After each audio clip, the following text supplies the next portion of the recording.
발기부전 임플란트 수술은 쉽게 결정을 해서는 이제 안 됩니다.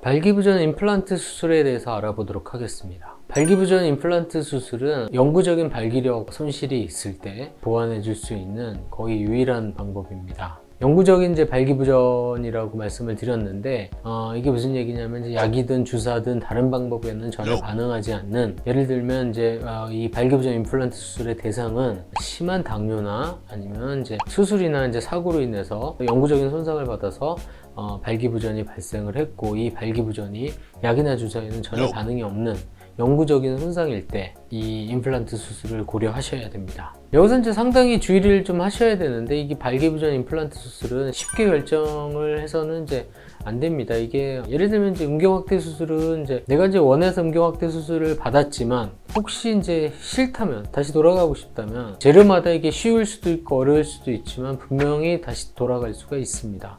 가역적인데, 이 발기부전 임플란트 수술은 조금 다릅니다. 이거는 이제 한번 수술을 하게 되면 원래 내 이제 발기력, 자연 발기는 이제 완전히 없애는 거기 때문에 이 수술을 선택을 하시려면 나의 이제 발기 능력이 영구적으로 완전한 소실이 있을 때 이 수술을 결정하셔야 됩니다. 예를 들면 뭐 발기력이 좀 떨어지고 자신감을 잃었는데 약을 먹었더니 약간 이제 부작용도 있고 약에도 반응이 신통치 않더라, 그래서 수술을 결정했다. 이거는 너무 섣부른 결정입니다. 이 정도에서는 조금 더 다른 방법을 적극적으로 알아보고 시도를 해보고, 충분히 다른 부작용이 적고 효과가 더 좋은 방법이 분명히 있을 수가 있기 때문에 이런 방법들을 충분히 시도를 해보고 그 다음에 결정을 하셔야 됩니다.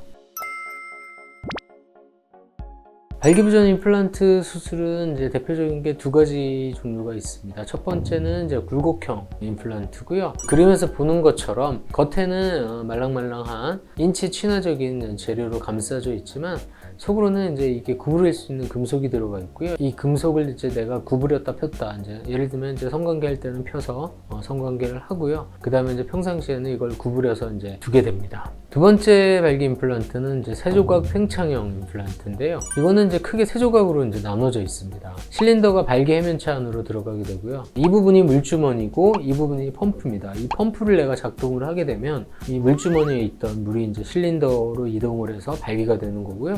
다시 한번 이제 펌프를 반대로 누르게 되면 이 실린더에 있던 물이 다시 물주머니로 이제 이동을 해서 발기가 풀리게 되는 겁니다. 그렇기 때문에 이 실린더는 이제 발기 해면체 안으로 들어가고요. 이 물주머니는 저희가 이제 보통 방광 뒤쪽에 숨기게 되고, 이 펌프가 이제 음낭, 고환 옆에 저희가 이제 위치하게 돼서 그거를 이제 몸 바깥으로 조작할 수 있게끔 그렇게 이제 위치해 있습니다. 그 다음에 이제 만든 회사들도 이제 최근에는 중국에서도 조금씩 이제 제품이 나오는 것 같은데, 시장에서 가장 많이 사용이 되고요. 믿을 수 있는 제품은 이제 독일 제품하고 미국 제품이 있습니다. 그렇다면 이제 이 굴곡형 임플란트하고 세조각 팽창형 임플란트를 이제 어떤 때 이거 선택을 하느냐 이제 많이들 고민을 하시는데요. 대부분은 이제 세조각 팽창형을 선호하시는 경향이 있습니다. 하지만 이제 굴곡형 임플란트도 실제로 수술을 해보면 만족도가 상당히 높고요. 그 다음에 이제 염증의 이제 빈도도 세조각 팽창형에 비해서 훨씬 낮기 때문에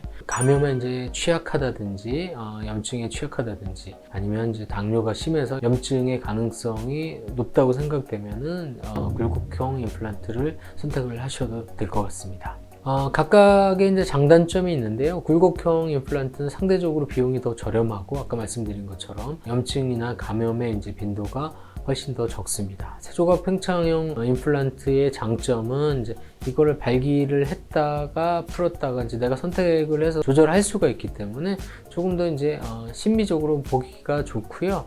단점은 이제 아까 말씀드린 것처럼 이제 비용이 훨씬 더 비싸고 세조각을 다 몸 안에 숨겨야 되기 때문에 수술 시간도 더 길고, 수술 시간이 길기 때문에 생길 수 있는 이제 염증의 가능성도 더 높습니다. 그리고 이제 이게 물이 이제 계속 이동을 해야 되기 때문에 중간에 이제 어느 부분에선가 시간이 지나면서 물이 셀 수가 있습니다. 이제 결국은 기계 고장인데요. 기계 고장의 빈도가 좀 있을 수가 있고요. 뭐 이런 장단점이 있는데 이제 정확한 거는 방문을 하셔가지고 내 몸에 맞는 임플란트를 결정을 하시면 될 것 같은데, 평소에 뭐 건강하시고 혈당도 높지 않고 그래서 이제 세조각 팽창형을 원하시는데, 예를 들면 이제 음낭이 너무 작아서 이 펌프를 숨기기에 공간이 안 나온다든지 그럴 때는 이제 굴곡형을 선택하시는 게 맞습니다. 그렇기 때문에 이제 이런 조건뿐만 아니라 이제 조금 더 이제 고려해야 될 상황들이 있으니까 이거는 이제 병원에 방문하셔가지고 전문가의 상담을 받고 결정을 하시면 될 것 같습니다. 자, 지금까지 이제 발기부전 수술인 음경 임플란트 수술에 대해서 설명을 드렸는데요. 뭐 중요한 거는 병원에 방문해서 내 몸에 맞는 타입으로 이제 상담을 받으시면 되는데요. 한 곳에만 방문해서 결정을 하시지 마시고요. 다른 병원도 방문을 해서 다른 전문가의 의견을 한번 듣고 그 다음에 결정을 하시는 게 더 좋을 것 같습니다. 더 중요한 거는 이 수술을 하느냐 마느냐 결정은 굉장히 신중하게 결정을 하셔야 된다는 거, 그거는 꼭 주의하시기 바랍니다.